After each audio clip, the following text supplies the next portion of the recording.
Actually நான் institution அசட் start பண்ணும்போது we offered only the program of industrial safety management மட்டும் தான் நம்ம ஆஃபர் பண்ணோம் okay. பிகினிங்கில்.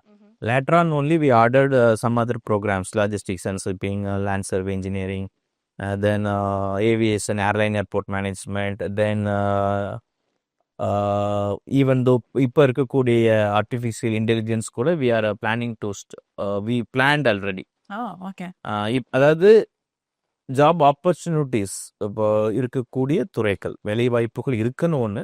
And one more thing என்னென்னா, ஜாப் ஆப்பர்ச்சுனிட்டிஸ் இருக்கிறது மட்டும் பத்தாது, அதுக்கு தேவையான ஸ்கில் டெவலப் பண்ணணும், உங்களுக்கு தேவையான நாலேஜ் டெவலப் பண்ணணும். ஏன்னா இன்னைக்கு ஸ்கில் அப்படிங்கிறது ஓரளவு நீங்கள் ஏதோ பேருக்கு ஒரு டிகிரி படிச்சுட்டா போதுமா, எம்பிஏ பண்ணாங்கன்னா போதுமான்னு கேட்டிங்கன்னா 100% முடியாது.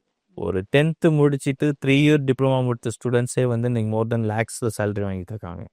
எம்பிஏ முடிச்சுட்டு டாப் யூனிவர்சிட்டியில் எம்பிஏ முடித்த பையன் வந்து ஒரு லோ சேலரி வந்து ஒரு 30,000 40,000 வாங்குறதையும், வெறும் 10th டிப்ளமா முடிச்ச ஸ்டூடெண்ட்ஸ் லேக்ஸில் வாங்குறதே வி ஆர் சீயிங்.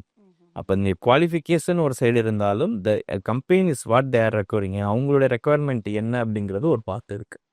ஸோ நம்மளுடைய மெயின் மோட்டோஸ் வந்து இந்த மாதிரி இன்னோவேட்டிவ் ப்ரோக்ராம்ஸை செலக்ட் பண்ணி ஆஃபர் பண்ணுறது தான்.